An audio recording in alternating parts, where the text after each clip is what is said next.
শুভ সকাল বন্ধুরা। আজ ২২ জুন সোমবার। আজকের সকালের বরাক তথা সমগ্র আসামের গুরুত্বপূর্ণ খবরগুলি হলো: সাবধান, অসমে আসছে কঠোর আইন। গুটখা পান সেবন করে রাজপথে পিক ফেললেই দিতে হবে ৫,০০০ টাকা জরিমানা। জনবহুল স্থানে প্রস্রাব করলেও কঠোর শাস্তির বিধান রয়েছে ওই আইনে। গুটখা এবং তামাকজাত জাতীয় সেবনকারীদের ক্ষেত্রে কঠোর নিয়ম আসছে রাজ্যে। জনবহুল স্থানে প্রস্রাব করলে দিতে হবে ১০০ থেকে ৫০০ টাকা পর্যন্ত জরিমানা। চলতি মাসেই আনুষ্ঠানিকভাবে বিজ্ঞপ্তি প্রকাশ করবে প্রশাসন। প্রথম পর্যায়ে গৌহাটির বিভিন্ন অঞ্চলে এই নির্দেশিকা জারি হবে এবং আগামী সময়ে ধীরে ধীরে রাজ্যের প্রতিটি জেলায় প্রযোজ্য হবে এই আইন। জেলা প্রশাসনকে দায়িত্ব দেওয়ার সম্ভাবনা রয়েছে রাজ্য সরকারের। স্বচ্ছ অসম গড়ার ক্ষেত্রে এই কঠোর সিদ্ধান্ত নেওয়া হয়েছে বলে খবর। এসে গেল প্রধানমন্ত্রী আবাস যোজনা 2.0। এবার ১ কোটি পরিবার লাভ করবে সরকারি ঘর। ইতিমধ্যে আরম্ভ হয়েছে আবেদন প্রক্রিয়া। ৫টি নথি থাকলে আপনিও আবেদন করতে পারবেন। প্রধানমন্ত্রী আবাস যোজনা 2.0-র মাধ্যমে দেশের ১ কোটি পরিবারকে সরকারি পাকা ঘর দেওয়া হবে। আবেদনকারীর থাকতে হবে আধার কার্ড, সেই সাথে পরিবারের সদস্যদের আধার কার্ড থাকতে হবে, সেই সাথে বার্ষিক আয়ের প্রমাণপত্র। আবেদনকারীর সক্রিয় ব্যাংক অ্যাকাউন্ট থাকতে হবে। জমির দলিল প্রয়োজন এবং আবেদনের সময় দলিল দেখানো অত্যন্ত প্রয়োজনীয় বলে জানিয়েছে। আবেদন করার জন্য প্রথমেই pmay.mis.gov.in পোর্টালে আবেদন করতে হবে। এর জন্য আবেদনের আগে করা হবে যোগ্যতা নির্ণয়। তারপরেই আপনি ঘরের জন্য আবেদন করতে পারবেন। তালিকায় নাম আসলেই আপনি লাভ করবেন সরকারি পাকা ঘর। রাজ্যে শুরু হয়েছে ঝড় বৃষ্টির তাণ্ডব। জেলায় জেলায় এবার অরেঞ্জ অ্যালার্ট জারি করা হয়েছে। রাজ্যের বিভিন্ন প্রান্তে ঝড় বৃষ্টির কারণে হাহাকার। ইতিমধ্যে ঝড় বৃষ্টির প্রচণ্ড বৃষ্টিপাত শুরু হয়েছে রাজ্যের বিভিন্ন জেলায়। আগামী ২৪ জুন পর্যন্ত জারি করা হয়েছে অরেঞ্জ অ্যালার্ট। বেশ কয়েকটি জেলায় বজ্রপাত হওয়ার আশঙ্কা। রাত যত বাড়বে ততই ভয়ঙ্কর পরিস্থিতি হবে। প্রয়োজন না হলে ঘর থেকে না বের হওয়ার পরামর্শ দেওয়া হয়েছে। সতর্কবার্তা জারি করেছে আবহাওয়া বিজ্ঞান কেন্দ্র। চিরাং, বঙ্গাইগাঁও, গোয়ালপাড়া, বরপেটা, ধুবড়ী, কুরকাজার, বাক্সা, বজালি, নলবাড়ী, কামরূপ, দরং, মরিগাঁও, নোয়াগাঁও, পশ্চিম কার্বি আংলং, ডিমা হাসাও এবং কাছাড়ে সতর্কতা জারি করা হয়েছে। ২৪টি জেলায় জারি করা হয়েছে ইয়েলো অ্যালার্ট। জুলাই মাসে সম্পন্ন হবে ইরানের প্রয়াত সর্বোচ্চ ধর্মীয় নেতা আয়াতুল্লাহ আলী খামেনির জানাজা এবং শেষকৃত্য অনুষ্ঠান। আয়াতুল্লাহ আলী খামেনির ৬ দিনের শেষকৃত্য অনুষ্ঠান জানাজার নামাজে অংশগ্রহণ করবেন প্রায় ২ কোটি মানুষ। ৪ এবং ৫ জুলাই রাজধানী তেহরানের গ্র্যান্ড মুসল্লায় সাধারণ জনতার দর্শন এবং শ্রদ্ধাঞ্জলির জন্য তার নিতরদেহ রাখা হবে। ৬ জুলাই তেহরান শহরে মূল জানাজার নামাজ এবং বিশাল জনসংখ্যায় লোক সমাগম অনুষ্ঠিত হবে। ৭ জুলাই পবিত্র কম নগরীতে একটি জানাজার ধর্মীয় আনুষ্ঠানিক সম্পন্ন হবে। ৮ জুলাই তার জানাজার সমদল চুবুরিয়া দেশ ইরাকের পবিত্র কারবালা এবং নাজাফ শহরে অনুষ্ঠিত হবে। বদরপুর চৈতন্যনগর ব্লকের অন্তর্গত উমরপুর গ্রাম পঞ্চায়েতের এংলার বাজার এলাকায় দীর্ঘদিন ধরে জিও নেটওয়ার্কের দুর্বল পরিষেবার কারণে চরম ভোগান্তির শিকার হচ্ছেন হাজার হাজার গ্রাহক। আধুনিক তথ্য প্রযুক্তি নির্ভর যুগে ইন্টারনেট এখন মানুষের দৈনন্দিন জীবনের অপরিহার্য অংশ হয়ে উঠেছে।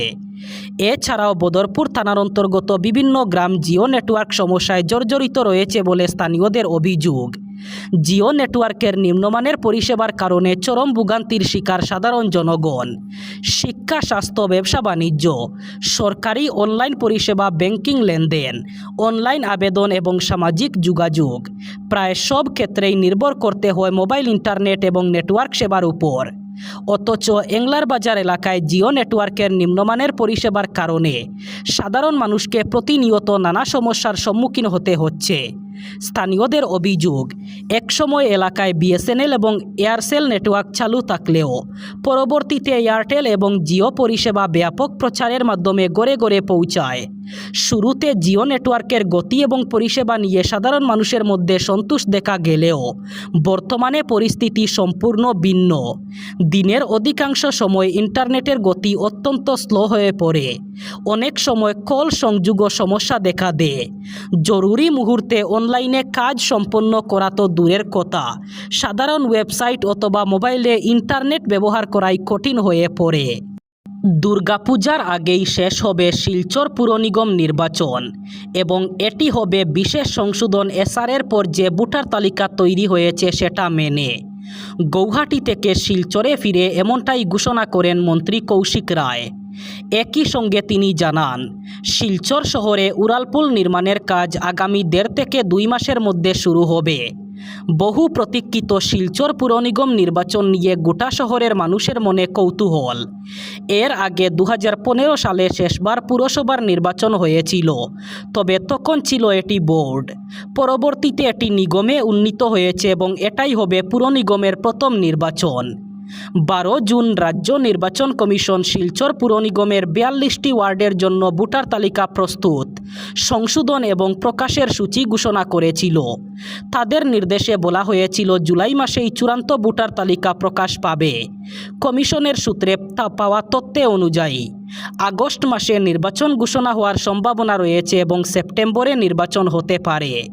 অসম সরকারের 2 মন্ত্রী কৌশিক রায় এবং কৃষ্ণেন্দু পালের বরাক উপত্যকা সফরকে ঘিরে ব্যাপক প্রস্তুতি নেওয়া হলেও শহরের বিভিন্ন গুরুত্বপূর্ণ সড়কের বেহাল অবস্থার কোনো পরিবর্তন হয়নি।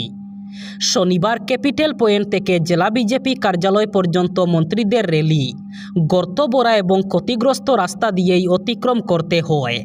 মন্ত্রীদের স্বাগত জানাতে শহরের বিভিন্ন এলাকায় নির্মাণ করা হয় একাধিক শুভেচ্ছা তোরণ। রাস্তার 2 পাশে লাগানো হয় দলীয় পতাকা, ব্যানার এবং ফেস্টুন। শহর জুড়ে উৎসবমুখর পরিবেশ তৈরির উদ্যোগ দেখা গেলেও রাস্তার বড় বড় গর্তগুলো আগের মতোই রয়ে যায়।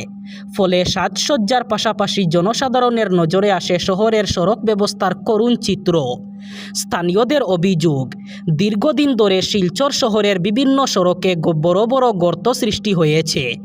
বিশেষ করে ক্যাপিটাল পয়েন্ট, হাসপাতাল রোড, প্রেমতলা এবং অন্যান্য ব্যস্ততম এলাকায় যানবাহন চলাচল অত্যন্ত ঝুঁকিপূর্ণ হয়ে উঠেছে।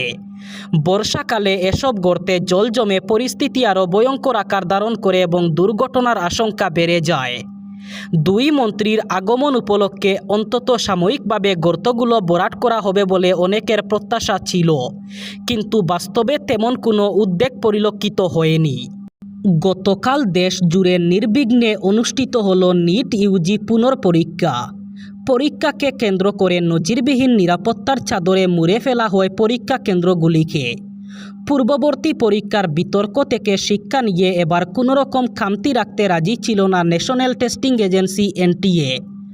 রবিবার দুপুর 2টা থেকে বিকেল 5টা 15 পর্যন্ত চলে এই প্রবেশিকা পরীক্ষা। পরীক্ষায় দেশ জুড়ে প্রায় 22 লক্ষেরও বেশি পরীক্ষার্থী অংশ নেন। পরীক্ষা প্রক্রিয়ার বিশ্বাসযোগ্যতা ফেরাতে এনটিএ এক বহুমুখী নিরাপত্তা ব্যবস্থা গড়ে তোলে। দেশ জুড়ে বিভিন্ন কেন্দ্রে প্রায় 13.8 লক্ষ সিসিটিভি ক্যামেরা বসানো হয়।